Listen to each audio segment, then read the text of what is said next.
Hello, and welcome back to Star Wars Minute. It's the daily podcast where we analyze, scrutinize, and Sith alchemize the Star Wars movies 1 minute at a time. I'm Pete the Retailer from PeteTheRetailer.com. I'm Alex Robinson from AlexRobinson.fun. I'm Chrysanthe Tan from Star Wars Music Minute. I also have music criticism and music that I make available online. Yes, everybody look for Chrysanthe. They're anywhere you want to be musically. Something. Sure. I feel like that's stealing a catchphrase from a credit card or something. But anyway, today we're stealing you to talk to us about minute 20 of Star Wars Episode 9, The Rise of Skywalker. Minute 20 starts with the Falcon taking off, and it ends with the Night Buzzard arriving at the Steadfast. The Falcon and the Buzzard. The Falcon, the Millennium Falcon and the Night Buzzard. I have so many. There's so many fun little things in this, but we let's before we dive into it, the Falcon taking off, and let's say goodbye to our friends. Bye. Was there anything else about the crew here other than I love the continued, we don't need to know what Chewie said. Chewie says something, he's like, and then Rey's like, yeah, it is. It is. What do you think he says? Is the parking brake off? I came up with 5 options. Oh, okay. Let's go. What do you think? Is that a new hairdo? Mm-hmm. This seat is too small for me. Is this really the last Star Wars? Is it weird between you and Finn? And wait, is today Saturday? Those are my 5 things that Chewbacca is asking her that she responds. Nice. It is. Yes, it is. This minute has such little has such little dialogue. It's this minute. This is a Vibey minute, and the vibe totally switches from where it starts. After Chewie says it's good to be back together, and Rey says it is. We cut to a very. It's a very sound designy, music synchronicity type of cut where I don't know if it was on purpose or not, but Kylo or the metal being clanged, the clangy sound. Mm-hmm. Yeah, it matches the pitch of the note that leads us into there. So you think it's tuned? You think that they're specifically put that? They're they tuned the sounds to match the tone, match the music. I think it's possible that the music was made to match the. Okay. But I don't know for sure. But it's nice. Well, the scene in question, the clanging is coming from one of the things I love about this movie, of which there are many. But we're talking about Albrecht, the Sith alchemist. Albrecht is who is also in production wise in terms of production sketches, he was labeled as Blacksmith Monkey version 4A. So if anybody has your production cards out, 4A, Blacksmith Monkey version 4A. And in you said it's there's little to no dialogue in these, but in the novelization and I think in the original script, which we haven't seen, but he did have a few lines of dialogue, very, very brusque, very kind of, he was just like, I can fix it. And then okay, good to wear, or something like that. Very basic, but they do talk a lot about how the process of what he's doing and I like that. And he uses some kind of, of course they use kind of fantasy terminology to be like, oh yes, and that's this, super strong steel that he uses to weld the pieces back together, and so now it's stronger than it ever was, and all that. But to me, it reminded me of that. It's called kintsugi, the art of reassembling. I think it's a Japanese thing of reassembling shattered pottery or whatever with gold. So you see instead of trying to make it a seamless repair, you draw attention to the repair, so it makes you lampshade on. remember exactly. And Kylo Ren's kind of whole thing is yes, he put this back together, and I think it's twofold, his reasoning. One, well, now that he's on board with, he sees the might of the final order, and he's like, all right, this is a whole thing now. I'm on board with this plan. This has been my whole thing all along. Now I was wrong to kind of doubt it when he kind of got rid of the mask and went through the whole thing. But then also he was just like, oh wait, but in order to pull this off, I need the Knights of Ren, and in order to talk to the Knights of Ren, I need my Ren mask. So I got to get my Ren mask back together, and hopefully they'll think it's cool. And they mentioned, I think, again, in the novelization, he goes back to the Knights of Ren, and he's like, hey, is it, I know I told you guys to get lost, but is it still cool if I use you guys as my personal army? And they're like, well, yeah, I mean, the combat by trial or whatever still holds. So, like, I guess. So did he, sorry, were you going to say something, Sam? You go ahead. Nope, go ahead. So when he smashed the mask, he kind of like resigned from the Knights of Ren? Is that kind of what the novel is implying? No, but he kind of left them, I think, by the wayside in when he was kind of doing his own thing. The Knights of Ren were kind of a... Why does he get the Knights of Ren back together? Why does he get them back together? Yeah, what is he... Palpatine's coming with this giant fleet in 15 hours. So are these guys really going to... Well, Kylo doesn't really want to join Palpatine. He thinks he can beat him. Oh, wait, but I thought he put the helmet back because he was back to being a Sith now, right? Yeah, but he is like kind of rogue. Like he doesn't want to join Palpatine either. He like wants to do a separate thing. Right. So like he wants Rey to join him and for them to take the throne. He wants to defeat Palpatine. He's working with Palpatine for now, just typical Sith fashion. Right. So the helmet is... Yeah, he's all... Basically, he bought back into the Kylo Ren. In Last Jedi, he was briefly a little bit more, maybe, Ben Solo again. Yeah. He kind of I don't know like, that he ever was. Stepped a little bit... Not he wasn't fully that way, but he was stepping a little bit away from, like, the Kylo Ren character. And then this one, he's, like, decided to double down and go back way into it. I don't know. I think in The Last Jedi, he also wanted to take the throne with Rey. Like, I think that was also a thing. Mm-hmm. And defeat Snoke. I think he has wanted to be on top since The Last Jedi. So for a while. Yeah, but in doing, I mean, in kind of bonding with Rey, that brought out kind of his more human side to a certain extent. And he was kind of leaning into that.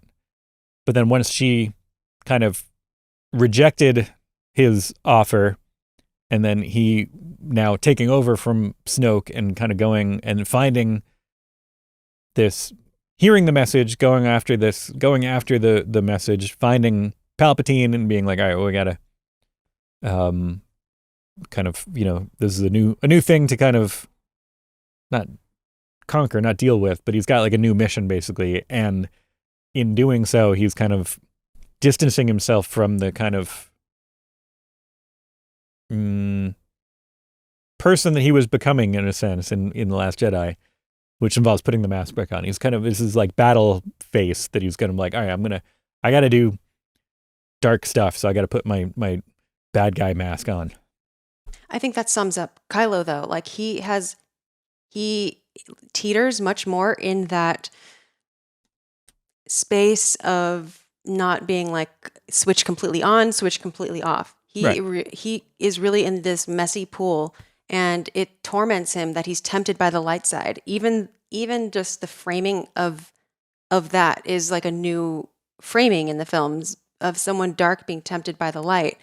We don't really see that level of like constant conflict where Kylo almost his theme to me, like I joke about this on my show, where his theme to me sounds like, I am a villain. It's like, it sounds like he's constantly like reasserting, like reminding himself that like, oh yeah, totally. I'm a bad boy. I'm a bad boy. Yeah. And that's what right. This is, I think. Putting the helmet on, he's like, all right, I gotta be a bad guy, and I'm gonna do bad guy stuff, so I need my bad guy mask. I agree, but I also think in The Last Jedi, he wasn't necessarily being good. I think it's just like he wanted Rey for his own purposes and so they could rule together and whatever. And Rey, well, one of Rey's things is she is like naturally unnerving. Like she got him to like kind of drop some of his barriers and actually form sort of an intimate bond that perhaps I think that changed Kyle a little bit. Like I think he didn't know what to do with it, and I don't think it was like necessarily him being. He never once said, "Okay, I'll be good." Like no, not at all. Yeah. But I think he just like allowed himself to be more human, vulnerable during those, and vulnerable, and that involved kind of getting rid of the mask in a sense, and then his frustration with that whole, I don't know. But didn't he get rid of the mask in anger after Snoke belittled him, and he was just like, "Fine, screw it." Okay, right. Which is also then he's kind of veering away from that path of being the bad guy, Sith monster, and then being a little more human and exploring his connection with Rey, which is also how I'm talking about not just kind of like his motivation in this, but also the kind of thematically as a written character, what's going on here too, is that when he's deciding to be more, he's leaning into being more evil, more of a movie monster kind of, evil character, then he puts the mask on. And then when we need to be more human, he kind of takes it off. I think the mask serves to distance himself from himself. Oh, almost totally. like Rey is okay. Yeah. So it's like it's easier to manipulate Rey when he doesn't have the mask on because he knows that she responds to that, to him having his face. Mm-hmm. But yeah, I guess. And it works both ways too, in that, she's not the only one being affected by that. He's also getting affected by her, and that happens kind of with the mask off, metaphorically and literally. Yeah. Strange because, I mean, to me, it just seems like J.J. Abrams was like, I like the mask. I thought it was cool, so he's going to put it back on because he doesn't really wear it throughout most of the movie. Like, I'm like, oh, it's a shame that they had him put the mask back on because Adam Driver's face is so expressive and everything. But I'm like, does he even wear the mask in the rest of the movie? Pretty much, I feel like he doesn't wear it throughout most of the film. So it's kind of almost like a moot point. Like all the times with Rey, he's always he has a helmet. He has his helmet. It's like any superhero. Still makes him feel movie. better to have it though. Right, but it's like you know, we'll keep tabs. Get a stopwatch. Okay. I feel like when I think of the rest of the movie, I can't even think of him wearing his helmet. I always think of him with his rain streaming down his face when he's fighting with Rey. Rain. Well, yeah, but that's also his story goes that in that way where he kind of. He's probably, I don't know, I haven't looked at the timestamp, but he's probably veering more toward the light for half of the movie. Like after that fight where Rey heals him, I feel like for me, him putting the mask back together, I loved that when I saw it in the theater. Like I really liked that he was putting that mask back together because Kylo is such a he's a messy character. He has temptation from all these sides. He's trying to like honor some legacy that is probably not even the real legacy. That's a whole other subject. Is like he doesn't even really acknowledge that Vader like became Anakin again at the end. Like everyone is going off of this. Right. Allegedly. What are you going to believe, Luke? It makes so much sense that Kylo would be like he's on, he's off, he's trying really hard. He's like trying a new strategy. He's like, okay, I banged up my mask in anger, but no, I need to go back. He's a live wire, is Kylo Ren. And him putting the mask back together is just like, Kylo's being Kylo. Of course he's going to do that. He's probably going to break it again in 10 minutes. You should have asked that. Went to Albrecht and be like, all right, so can we have it so like if I hit it in a certain way, it just like explodes and goes all over the place? But is then there like we can easily put it back together. Can we label these pieces so I can just put it back together if I need to? Is there a shatter point on it where you could just... Right, yeah. Or a little knob that you twist. Breakable, not breakable. I resent so much that when I look at Albrecht, how do you say his name? Albrecht. Space chimp. Like I wish I didn't see the like Bored Ape NFT thing reflected in that. When I watched The Rise of Skywalker this week, I just all I could think of there was like, oh, it's the NFT apes. I hadn't thought about that, and now I will. I'm so sorry. I like the space chimp. I like that it's a kind of just a cool design period, but I also like that it's a kind of ring theory where the first time we saw a chimp in Star Wars, we could only see its eyes and not the rest of its face, and now we can see its face, but we can't see the chimp's eyes. So it's kind of like a full circle thing. So always Sith, though, the chimp. That's true. Where do we see the chimp before? In the original version of the Emperor in Empire Strikes Back, before Ian McDermott was there, they had someone with little TVs, an old lady or old man, possibly with little TV screens of chimp eyes. Okay, that's where the eyes came in. Giving it a weird little look, but apparently not satisfying. Or they wanted to bring in Ian McDermott if they could. Right. I also wish that he had put it on while it was still hot. He would have been like, he would have been, and then he would have had a lot of scars on his face, Doom style. Right.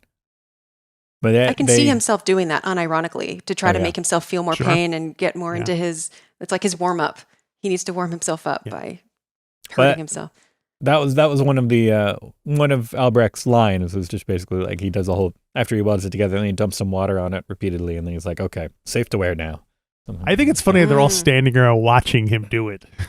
like Kylo Ren made all the knights stand around for half an hour while this chimp is there banging out a thing. It's like watching like a shoemaker at work or something. Yeah, or like the cable guy or something. Like one of the Knights of Ren is just like, so did you go to school for this or what? It'll be ready in 15 minutes. Chimp. Do we tip you? I don't know. Is that what's the deal with? There's very little information about the Knights of Ren, like what their motivation is and everything. You know what I mean? Like, what's their deal? Why are they doing this? They are just a weird cult gang kind of thing, right? Right, but like, and they're doing it because he won he beat the gang leader, just like in any cartoon or sitcom. Once he beat the leader of the gang, he becomes leader of the gang, and then they have to do whatever he tells them to do. But why did they join to begin with? What was their? Was somebody sitting around and someone came and said, "Hey, you want to join the Knights of Ren?" Were they prisoners who were freed and become knights? I don't know why someone would be a Knight of Ren. What the advantage is to doing it? Not that I don't expect an answer, but it's just a funny thing. It's maybe they're getting paid. Yeah, I guess so. Seems kind of the Ren Fellowship, the Ren Endowment. Maybe they like an excuse to. They got to pay the Ren somehow. Beat the Ren. Yeah, maybe they need an excuse to roughhouse. Mm-hmm. Not roughhouse with amongst themselves, I guess, but to let out their aggression. It's like It's like the alpha male kind of like Proud Boys or something like that, where they just go, they're off and it seems like and they do kind of like. It seems like in Star Wars, if you wanted a job where you can kill people, it seems like there's plenty of jobs where you would be able to kill people all the time. So. Yeah, but I could see them being like, we're above being stormtroopers, though. Right. We're elite. We're not going to work for the man. We're going to do our own thing, and we're going to be. And is the aesthetic like did they pick these suits out? Is this the kind of like just tradition of the Knights of Ren? Did they have these junky kind of, they look like spare parts kind of costumes and stuff? I don't know. Yeah, someone should do I like to think that there's a tradition story about Knights of Ren movie. Although you just made me think, did somebody do a Kylo Ren thing, or but it's just Rent, but without the T, like the logo from the musical, but without the T? It'll be in our music. It'll be in our shop now. There you go. Ren.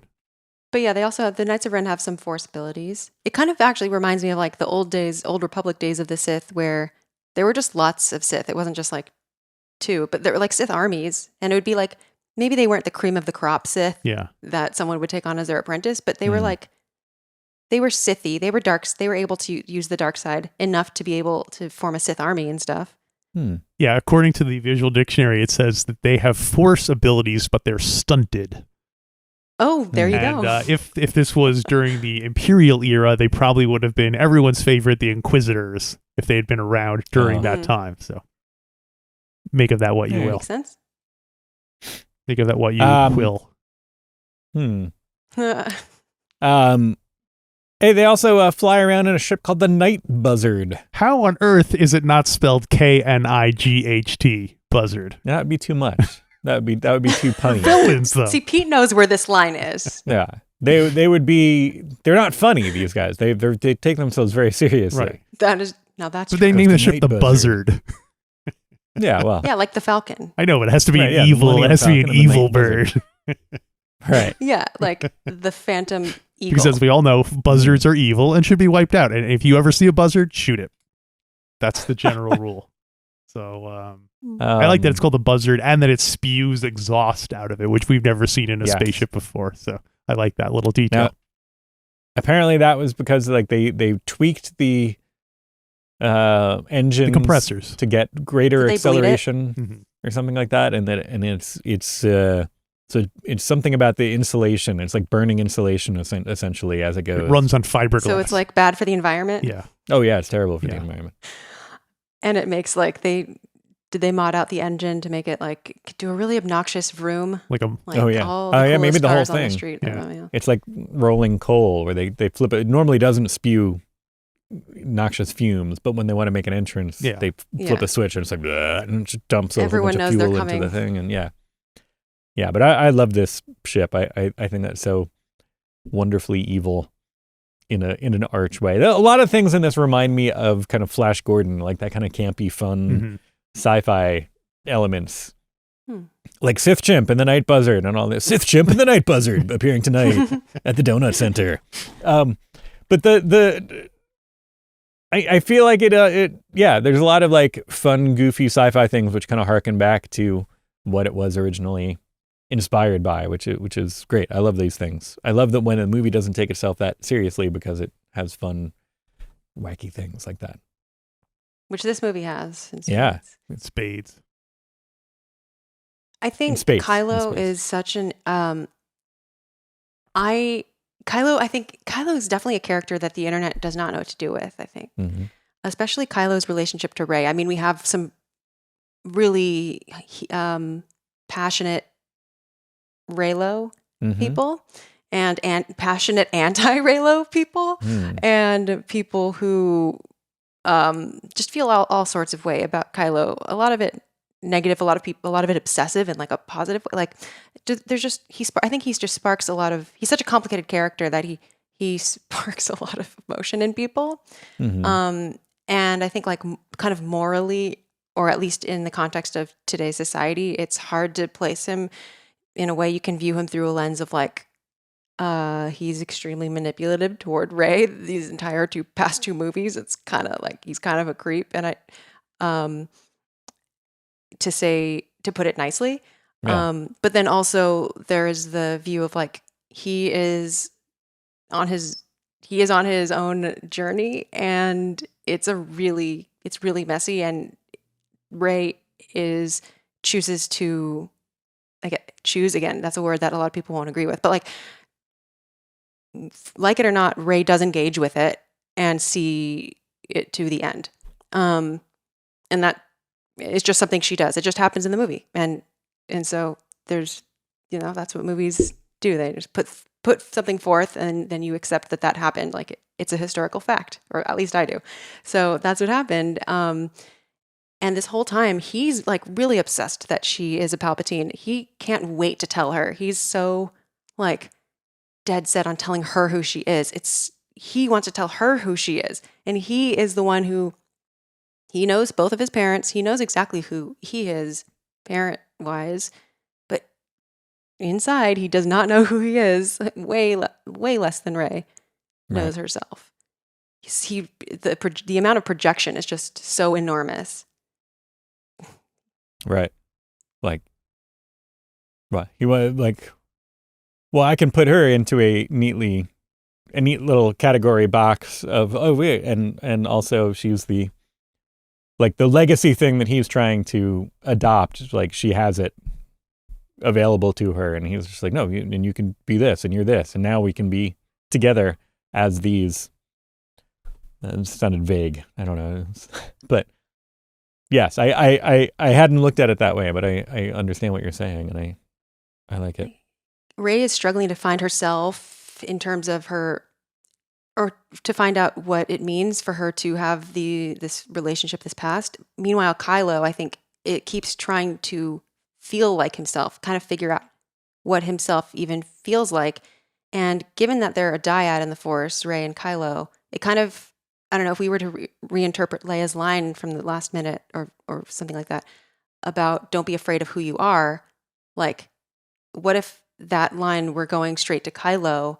Kylo himself struggles with being afraid of who he is. Like in it, he even, he sees vision of his dad and like, Kylo is afraid of who he is. Right. Very. Which is what? Which has been Solo. Yeah, exactly.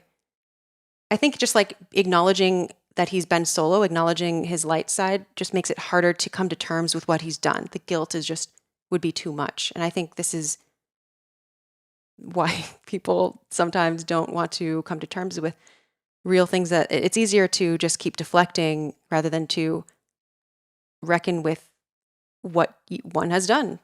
It's harder to be a bad person and to live with the psychological weight of that. If you are reckoning with it. I don't mean... I think there's plenty of bad people who do not feel an ounce totally. of guilt They don't have a problem with it at all. Yeah. Yeah. Well, on that, I'm not going to say it's a downer, but I'm going to say on that note, was there anything else? Because it is kind of the shift. This is the beginning of the next episode of the Rise of Skywalker show. So Chrysanthe, did you have anything else from this whole week that you wanted to hit on before we part ways here?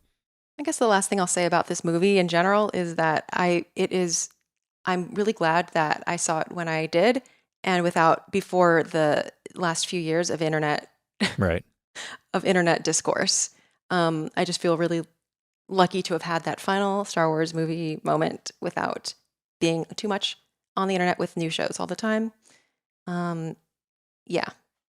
Totally.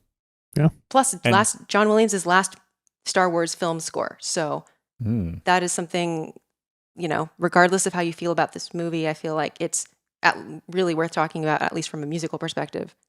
It's his cap on this saga. That's a pretty big deal. We should write that down as an alternate subtitle. So Star Wars Episode 9, the last one with the John Williams score. I think you meant the cap on the saga. Oh, the cap on the saga. Yeah. That's a good one too. Yeah. And Cap, and then Captain America could show up. Well, Chrysanthe, thanks again for joining us this week. And everybody should check out Star Wars Music Minute, where they get much more information about the music and the sounds and what's going on with your ears while you're watching this movie. What's going on with your ears? What's going on with your ears? So check that out. Also, be sure if you're going to miss out on us over the weekend, you don't have to. You can go to StarWarsMinute.com/Patreon and you can get access to shows that we do for Saturday and Sunday. We are we're taking care of business over there. You can have us every day of the week. And then you'll say, what's going on with my ears? I keep hearing Alex and Pete in here. Yeah, and we just wrapped up our coverage of season 3 of The Mandalorian, or we're in the middle of it. I don't know, forget where we are exactly at this point, but if you want to hear what we took care of business, you want to hear what we thought about The Mandalorian, that's where you'll go. Check that out, and then hopefully you'll be back on Monday to check us out with a brand new episode of Star Wars Minute.